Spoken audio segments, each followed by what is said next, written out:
So, hi everyone. My name is Paul, part of the Destructive Technology stream at QMind. Hope you guys have read up a little bit on quantum because I'll be using some terms, but if you have any questions, feel free to ask. And yeah, I'll just get started on the presentation. So, what we're going to be looking over today is an algorithm called Grover's algorithm, named after the person who developed it. And it's an unstructured search quantum speedup. So it can perform unstructured searches faster than any classical algorithm. So classically, an unstructured search is O of n over 2, meaning that let's say you have a list of 20 names. If you want to find Cam's name in the list, it's going to take you an average of 10 times to find it. But Grover's algorithm can allow you to perform something similar in root of n times power of 4 due to some superposition cleverness that we're going to look into in detail throughout this presentation. So in this example, we're going to hypothetically think about a 3-qubit circuit. And usually when you're taking advantage of quantum algorithms, you will most likely superpose your qubits because that's where most of the advantages come from. So if we have 3 qubits and they can all be 0, 1, we have 8 possible states. And if we were to measure each qubit after the superposition, we'd have an equal chance of measuring all 8 states. As you can see, I listed out 0, 0, 0, 0, 1, 0, 1, 0. And so that's the starting point of our Grover's algorithm. And it's shown on the right in kind of a graphical form where each bucket on the x-axis, or I guess the n-axis in this specific graph, represents a state. So 0, 0, 0 or 0, 0, 1. The height is the probability. And when you're measuring things in quantum systems, you do the magnitude of the vector. So it's 1 over root n squared, so it's just 1 over n, which makes sense. Classically, you have a 1 in 8 chance of measuring one of the 8 states. So now we're going to look at a very satisfying geometric argument for how Grover's algorithm works.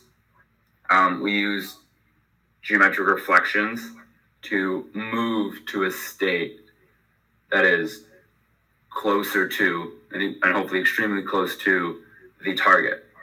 So let me just read what's eloquently written here. So let the winning state, so the target, the Cam, and if we continue using our previous example, be this vector W. Let S be an arbitrary starting state that you've chosen in your Bloch sphere. And S prime is something that you know is perpendicular to your winning state. So using a reflection that we're going to call U subscript F, we can reflect S about S prime. And because that's going to be reflected along the x-axis, the probability of the other states was actually increased so that the average energy, I believe, of the whole system stays the same. And this is referred to as an oracle. And the way I think about it is your oracle is some kind of magic wizard that can pick out the state you want. So in practice, it'll be like a diagonal matrix, and then there'll be a -1 on the column and row of the state that you would like to be your winning state. And next is Grover's algorithm is an iterative algorithm. So this is the second half of the iteration, and it's a second reflection, and it's back upon the original S vector. And so you can see that we're now 3 theta above S prime when we were originally theta above S prime, and we've gotten closer to our winning state. And if you think through this, we're going to get closer and closer every time we perform this Grover iteration. And we're slowly moving amplitude from all the other states into the winning state. And so even after one iteration, the amplitude of our weighting state is greater than all the rest of them. So if we were to measure all the states, we would be more likely to get our weighting state. And what we simply do is we do the iterations enough times so that the probability of getting our winning state is extremely high, 90, 99.5, et cetera, et cetera. So this is a nice diagram summarizing like the thought process. So it's h to the n, so you apply h gates to all your n qubits, you apply your oracle, you apply your diffuser, you repeat it however many times you want, root n to get within a good confidence interval of your winning state, and then z is the measurement. That's a little logo for measurement that's used in a lot of quantum circuits. And this is a really cool example. It's a really powerful algorithm. It's hard to structure search algorithms in such a way that they can be reduced to states. And so those are kind of some of the limits of its applicability today. But it really interests me. I think it's a really cool, a really elegant solution to a really common problem. And that's the end of this theoretical overlaid explanation. And we'll jump into the workbook unless there's questions or unless Matt wants me to talk about something else. Matt, anything going on?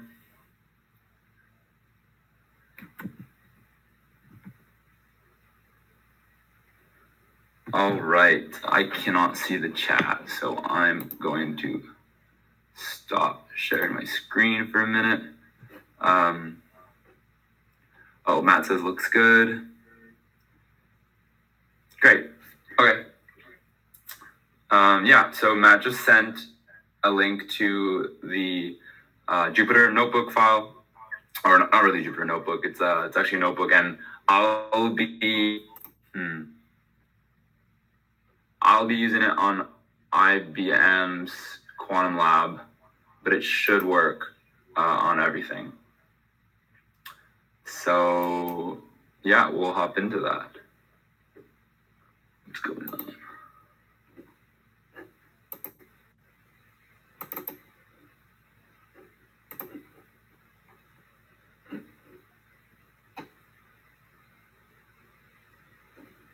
Okay. Nice. All right. Yes, exactly. Well, yeah, you can, and the workbook's pretty detailed, so you could just follow along now and just listen, and you could probably finish it by yourself later on. So I'll just hop into it. Okay. All right. So we're starting here, and we're just importing NumPy, a really classic and powerful Python package, and then we're importing a bunch of other packages that are pretty standard in all of the programs that I've written in Qiskit. And in order to run it on hardware, I have I'm unloading my account. So let's run that again. Should be all good. And then we'll walk through the code. So the first thing we're doing is the oracle, the U of F, the original reflection, where you pick out the state.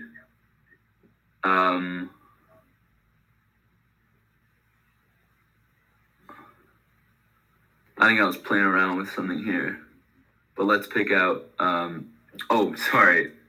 Let's listen to old me. So we have the oracle here, and I wrote action item here. So we have to do something. And what we're doing is we're looking for a state, right? So I mentioned a -1 somewhere.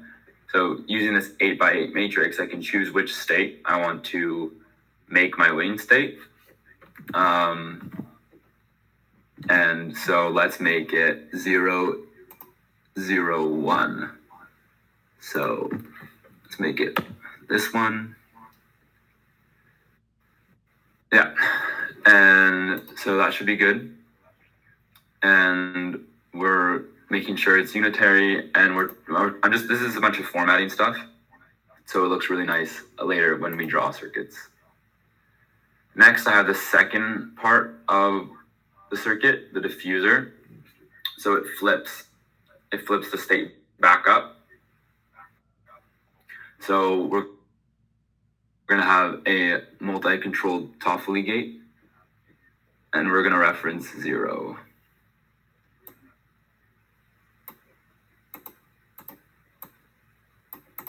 Something that was helpful for me when I was looking through this is I used a lineage calculator, and I just multiplied all of the mathematical effect of the gates all together, tensing them together, building up my matrices so I could see what was going on mathematically. And that was helpful for me. And this is just a little thing to make it nice and clean when we just want to put H gates to all of the qubits in a number. This is a sketch of the diffuser itself because we put the diffuser into a gate. So, it's going to be all mashed up into one thing on the diagram. So if you wanted to look at it, you could just block and comment this big section and you'll be able to see it. So for this example, we're going to use 4 qubits. For the other one, we were using, for the example, we were using 3, but 4 is a little more fun. So we have an action item. Initialize a circuit. In the cell below, everything's ready to draw, measure, and simulate a circuit.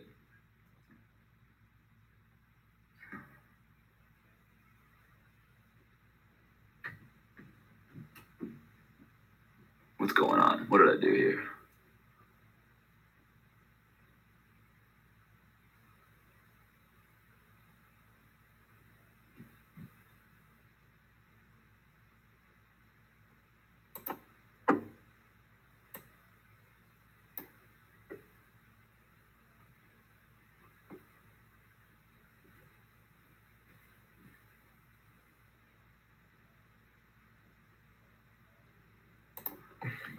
So we've appended a diffuser, and now we're going to append an oracle, and now we're going to append a diffuser.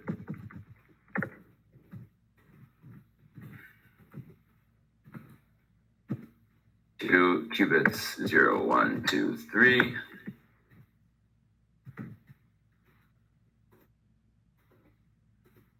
All right.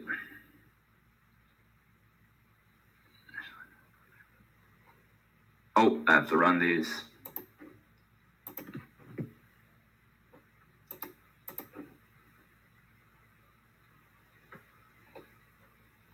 What's going on?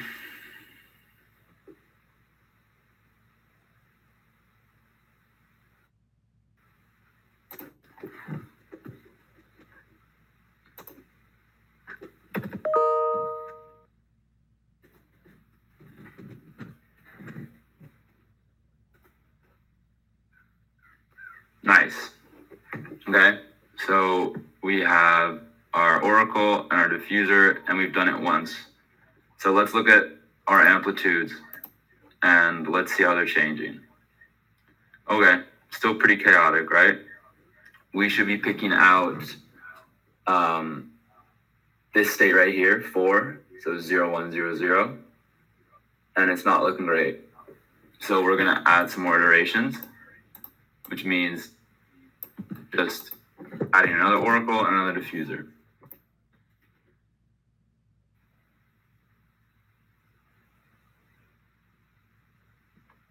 What's going on?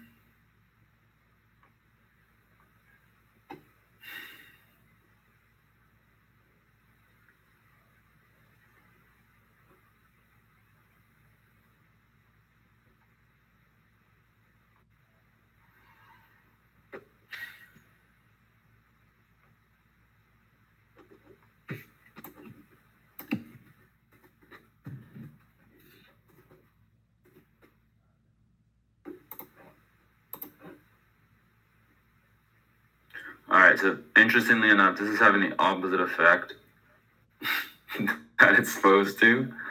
I have a completed version somewhere else, so we might hop over to that if things aren't working out here. Thinking back to my oracle, this should be all good.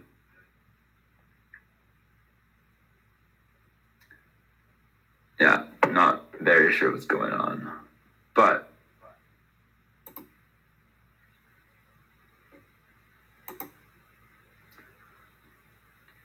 we have another version that should work.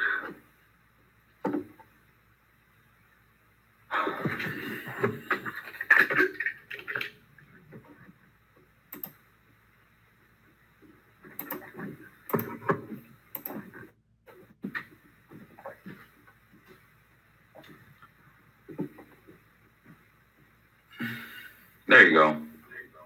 Okay. So once again, so for this one, I chose 0, 0, 0 as a state. That's my winning state. And everything is extremely similar.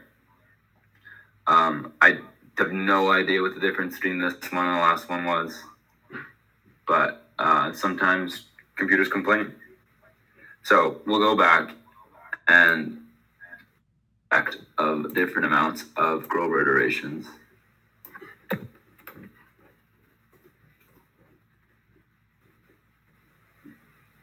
Perfect. Yeah. So we move some amplitude over, and we have a 48% chance of measuring our winning state with just one iteration. I think that's pretty incredible already. It's really cool to think about. I really like the geometric example in my head when I'm thinking like, we've already got most of the way there. And then the amount you're going to move geometrically will decrease a little every iteration because you're getting closer and closer.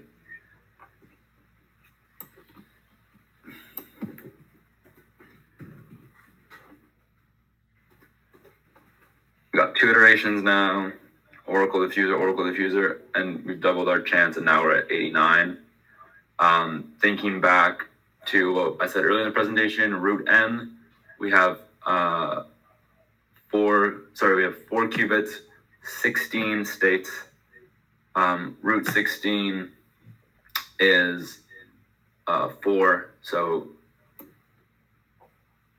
we should use 4 iterations theoretically. 9, 6, still getting better. And then let's put the 4th one.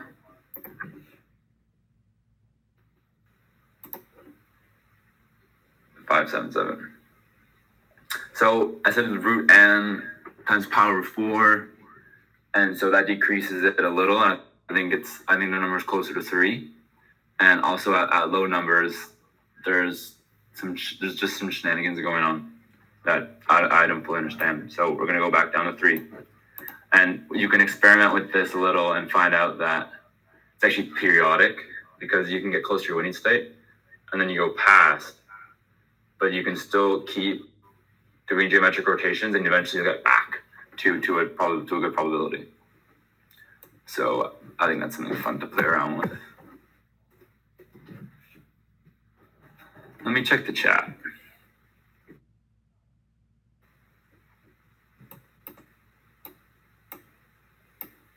Okay, cool.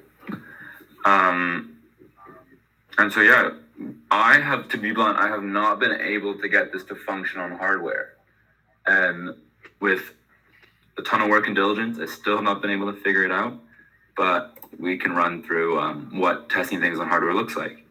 So I'm getting just a list of all the IBM quantum computers that I could use. I have more than 4 qubits because I need that, and they're operational. So we'll go with the first one, IBM Q Santiago, and we can just try and run it. So it's going to turn my circuit into code and instructions that the quantum computer can understand and use. And oh my God, there's 374 jobs trying to be submitted to this computer. So we're going to use a different one. Typically, there's like only 7 jobs running on these computers, roughly. But maybe 2 p.m. on a Saturday is quantum hobby day, and everyone's submitting jobs to the circuit.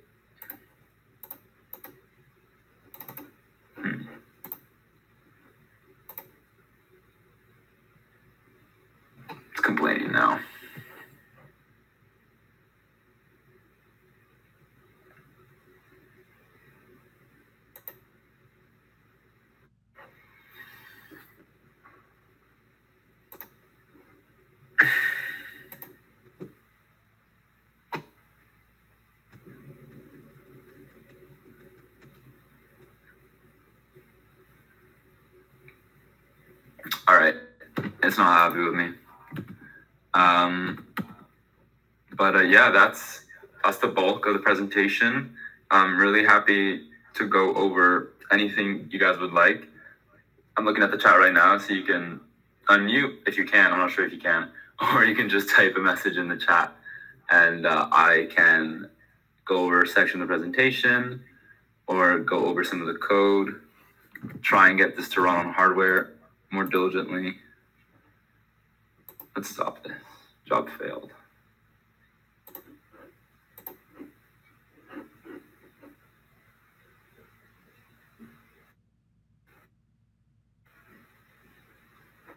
There you go.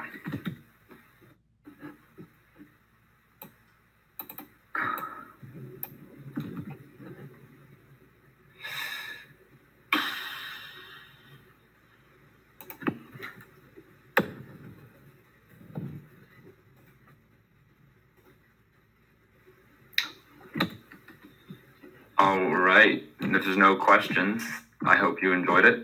Feel free to shoot me a message on Slack if you do have any questions after this. If you're working through the notebook after the presentation and you're confused. But yeah, hope you're having a good GameQ mind. Hope this wasn't too confusing and or bad. And have a good rest of your day. Matt, anything else? No, thank you, Paul. I thought it was good. Looks like we have like 10 minutes left until the next event starts, which is diversity training, I believe. Yeah, I guess just hang out, do whatever you want until then, and we'll see you in the main stage in a second. Oh, Paul, I got a question. Yeah, how do you find S prime to make sure it is perpendicular to W? You don't, like, it's not as if you find it, you know what your W is. So like if we really just interpret these as vectors, and I wanted to find the X. There's obviously a logical jump between the geometric argument and real lists, but let's say that some kind of information could be like approximated to the x-axis in 3D space. I can just choose anything in the YZ plane. Is that right? Do I have my vectors right, Matt? And you can just choose any of them because mathematically we just know they're perpendicular. But how that relates, like, what is if we're looking for Cam, like, is Cam perpendicular to the name Matt? You know, for me personally, I get into like, I can't really rationalize the jump between a classical unstructured search in terms of our everyday lives and the geometric argument. But that's I think that's a question for graduate school and people way smarter than me.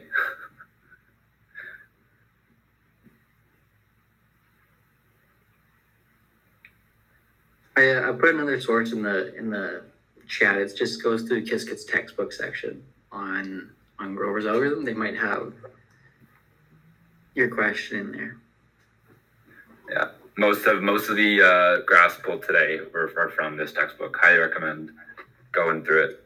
Very helpful. Tons of examples. They go through running programs on real hardware and that, which is fun.